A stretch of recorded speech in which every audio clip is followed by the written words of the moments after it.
नाशिक शहरात बिघडलेली कायदा सुव्यवस्था, ग्रामीण भागातील शेतकऱ्यांचे प्रश्न, वाढती बेरोजगारी, महापालिकेचा भ्रष्टाचार, गांजा, ड्रग्जयुक्त अंमली पदार्थांनी तरुणाईला लावलेले वेड अशा एक ना अनेक विषयांवर सरकारचे लक्ष वेधण्यासाठी शिवसेना, उद्धव बाळासाहेब ठाकरे पक्ष आणि महाराष्ट्र नवनिर्माण सेना यांच्या संयुक्त विद्यमाने ज्यांना आक्रोश मोर्चाचं आयोजन करण्यात आलं होतं।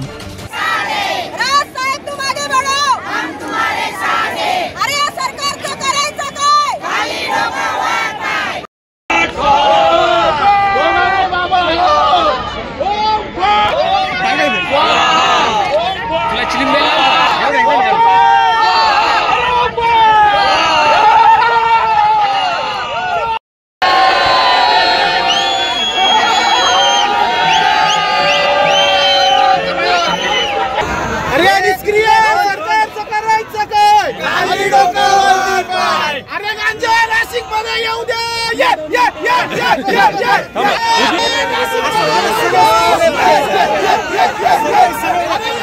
नाशिक मध्ये येऊ दे, अरे शेतकऱ्याला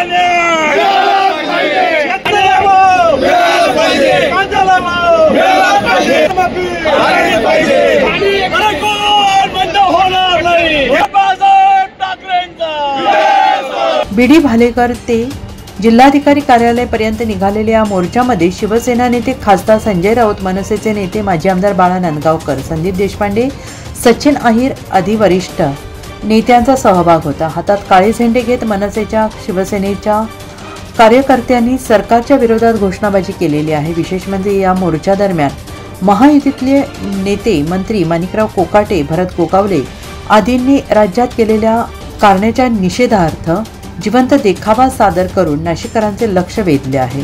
अंधाराकडून उजेडाकडे असे ब्रीद वाक्य जाहीर करत मनसैनिक आणि शिवसैनिकांनी या मोर्चात सहभाग नोंदवून राज्य सरकारच्या कारभाराचे धिंडवडे काढले आहेत। हा जनाक्रोश मोर्चा आहे आणि जनतेचा आक्रोश जेव्हा रस्त्यावर उतरतो तेव्हा काय होतं, तो नेपाळ होतो, बांगलादेश होतो, हा इशारा देण्यासाठी हा मोर्चा। आता त्या शिंदे गटाचे लोक आयुक्ताला भेटायला गेले, मुंबई पोलीस आयुक्त, माझ्या विरुद्ध गुन्हा दाखल करा का?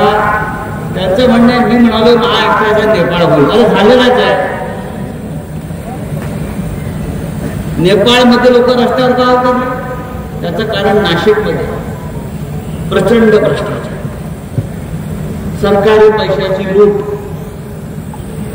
अंमली पदार्थाचा प्रचंड व्यापार, तरुण मुलं नशेच्या आहारी गेली ते नाशिकमध्ये दिसतात, महिलांवर अत्याचार। या नाशिकसह महाराष्ट्रात यापेक्षा जर वेगळं काही घडलं नसेल तर नेपाळच्या तरुणांनी जो इशारा दिलाय तो आपण लक्षात घेतला पाहिजे, हे माझं म्हणणं आहे।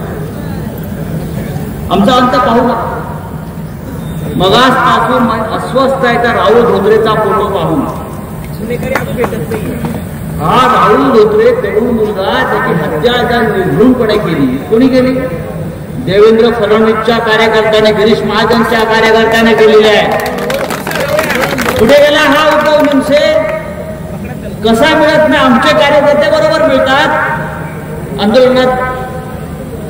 आंदोलन करणारे, पण तुमचा एक नगरसेवक खून करून फरार होतो, तो गिरीश महाजनला बंगल्यावर जाऊन भेटतो फरार असताना। हा त्याला कोण वाचवत आहे? कुठल्या बंगल्यात टाकलाय तो सरकारी? हे जर राज्याच्या गृहमंत्र्याला आणि नाशिकच्या पालकमंत्र्याला माहीत नसेल तर तुम्ही राज्य करायला नालायक आहात। या तरुण मुलांच्या हत्या 40 खून झाले या शहरामध्ये।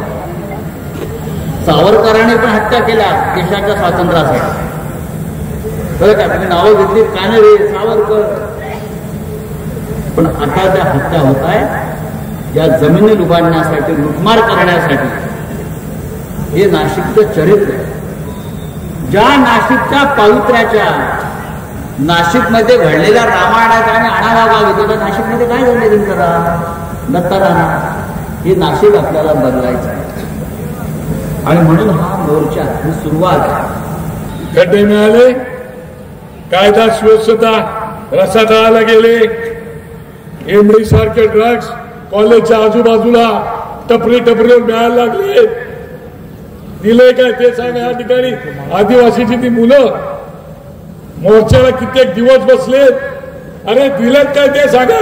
केंद्रात तुमचं सरकार, गल्लीत तुमचं सरकार, आणि म्हणून या नाशिककरांनी तुमच्यावरती विश्वास टाकला की काहीतरी आमचं होईल.